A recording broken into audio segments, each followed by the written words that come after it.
കൂട്ടുകാരെ, ഞാൻ നിങ്ങൾക്കൊരു കഥ പറഞ്ഞു തരാം. ഞാൻ പറയാൻ പോകുന്ന കഥയുടെ പേരാണ് ഈച്ചയും പൂച്ചയും. ഈച്ചയും പൂച്ചയും ചങ്ങാതിമാരായിരുന്നു. ഒരു വീടിന്റെ അടുക്കളയിൽ അവരെന്നും ഒന്നിച്ചുകൂടും. വീട്ടുകാരി ഉണ്ടാക്കുന്ന ഭക്ഷണത്തിന്റെ പങ്ക് അവർക്കും കിട്ടും. ഒരു ദിവസം വീട്ടുകാർ ബന്ധുവീട്ടിൽ വിരുന്നിനു പോയി. 2 ദിവസമായിട്ടും മടങ്ങി വന്നില്ല. ഈച്ചയും പൂച്ചയും വിശന്ന് വലഞ്ഞു. വല്ലതും തിന്നണ്ടേ, ഇല്ലെങ്കിൽ വിശന്ന് ചത്തുപോകില്ലേ? ഒരു കാര്യം ചെയ്യാം, നമുക്ക് രണ്ടാൾക്കും ചേർന്ന് കഞ്ഞി ഉണ്ടാക്കാം, ഈച്ച പറഞ്ഞു. ശരി ശരി, കഞ്ഞി വയ്ക്കാം, ഈച്ച തലകുലുക്കി സമ്മതിച്ചു. ചങ്ങാതിമാർ ചേർന്ന് അടുപ്പ് കത്തിച്ചു. കലത്തിൽ വെള്ളം വെച്ചു. വെള്ളം തിളച്ചപ്പോൾ അരി കഴുകിയിട്ടു.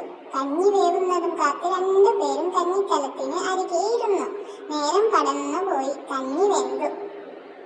കുടിക്കാനുള്ള കഞ്ഞി തയ്യാർ. ഇരുവരും സന്തോഷിച്ചു. അപ്പോഴാണ് ഒരു പ്രശ്നം. കഞ്ഞി കുടിക്കാൻ പ്ലാവില വേണ്ടേ? ഞാൻ പോയി പ്ലാവില കൊണ്ടുവരാം, ഇല കോട്ടി കഞ്ഞി കുടിക്കാമല്ലോ, പൂച്ച പറഞ്ഞു. അവൻ പ്ലാവിൻ ചുവട്ടിലേക്ക് നടന്നു.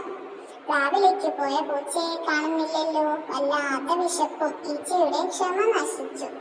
അവൻ ആർത്തിയോടെ കഞ്ഞിക്കലത്തിന് ചുറ്റും മൂളി പറന്നു തുടങ്ങി. പിന്നെ കലത്തിനുള്ളിലേക്ക് മെല്ലെയൊന്ന് എത്തി നോക്കി. എന്തു പറയാൻ, അവൻ കലത്തിൽ വീണു. ചൂട് കഞ്ഞിയിൽ മുങ്ങി ചത്തു.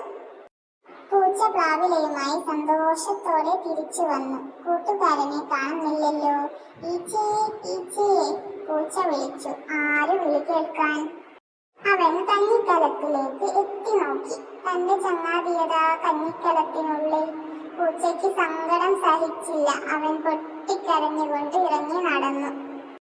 കൂട്ടുകാരെ, ഇതുപോലെയുള്ള മനോഹരമായ കഥകൾ ഇഷ്ടമാണെങ്കിൽ എന്റെ ചാനൽ ഒന്ന് സബ്സ്ക്രൈബ് ചെയ്യൂ, ലൈക്ക് ചെയ്യൂ, ഷെയർ ചെയ്യൂ.